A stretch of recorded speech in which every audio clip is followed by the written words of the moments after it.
Kita mulai dari yang paling mudah dan sering digunakan, yaitu yang pertama adalah fungsi if.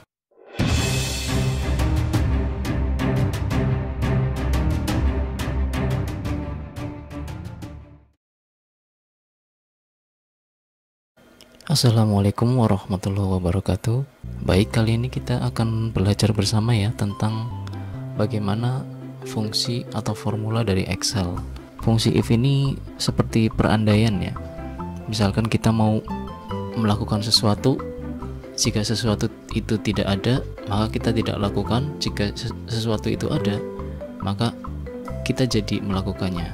Jadi artinya adalah logika atau perandaian dengan angka-angka yang pasti dan hasilnya jelas. Contohnya ya, kita ke pasar. Jika di pasar itu ada 1 ton cabai, maka jika cabai itu ada, saya mau beli. Tapi jika tidak ada, saya tidak jadi beli. Itu perumpamaan fungsi if ya. Misalkan kita melakukan dengan fungsi, langsung kita terapkan. Fungsi sederhananya adalah seperti ini. If H4 ini adalah di sini ya. Kemudian jika ada 1 ton, maka ini adalah logical testnya. Maksudnya jikanya di sini, dan di sini adalah jika sesuatu itu benar maka dia di sini.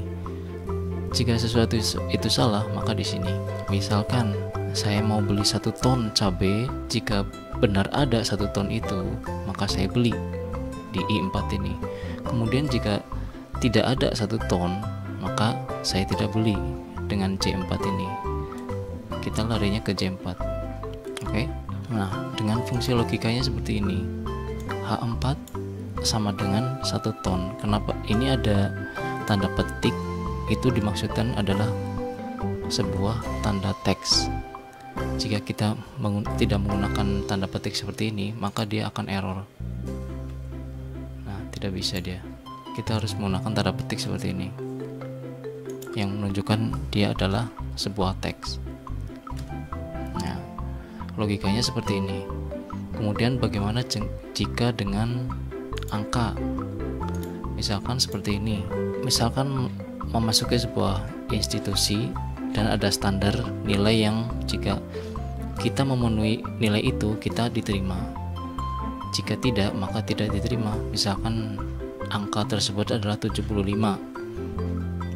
Maka misalkan saya mendapatkan angka 74 ini di H5 ini, saya tidak diterima karena di bawah 74. Kemudian jika 75 atau ke atas maka diterima. Maka fungsinya adalah seperti ini. If H5 lebih besar sama dengan 75, maka diterima I5 ini. Namun jika saya lebih kecil dari 75, berarti J5 tidak diterima ya. Nah, fungsinya adalah seperti ini. H5 lebih besar sama dengan 75, maka diterima. Jika lebih kecil ternyata angkanya, maka tidak terima. Nah, 74 itu adalah angka yang lebih kecil dari 75, maka hasilnya adalah tidak diterima. Seperti ini. Bisa dipahami ya. Lalu kita lanjut ke contoh berikutnya menggunakan tabel.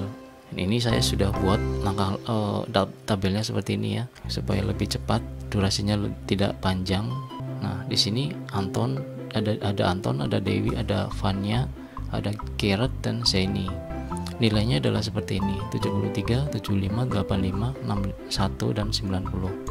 Maka rumusnya adalah sama. If G7 lebih besar atau sama dengan 75, maka ini titik saya Excel saya menggunakan titik koma ya. Mungkin di settingan saudara-saudara itu bisa koma. Maka jika G7 itu nilainya lebih besar atau sama dengan 75, maka diterima. Tapi jika lebih kecil, maka tidak diterima. Seperti itu. Ini I5 sama C5 dikunci dulu ya, seperti ini pakai F4 supaya kolom itu tidak berubah. Misalkan ini hasilnya kan 73 lebih kecil dari 75, makanya tidak diterima. Kemudian kita copy di sini dengan cara ditarik di pojokan kanan bawah ini, tarik ke bawah. Nah, ini ada tulisan diterima, hasilnya diterima, tidak diterima, dan diterima. Karena 75 itu udah standar, 85 ini jelas lebih besar dan 90 lebih besar. Nah, ini saya jelaskan dikit. Ini I4 dan C4 ini saya kunci supaya tidak berubah. Jika tidak dikunci maka dia akan ke bawah seperti ini, nanti ke bawah gitu. Jadi seperti itu, mudah dipahami ya. Jika ini sudah bisa, kita akan lanjut ke fungsi Excel yang berikutnya. Terima kasih. Wassalamualaikum warahmatullahi wabarakatuh.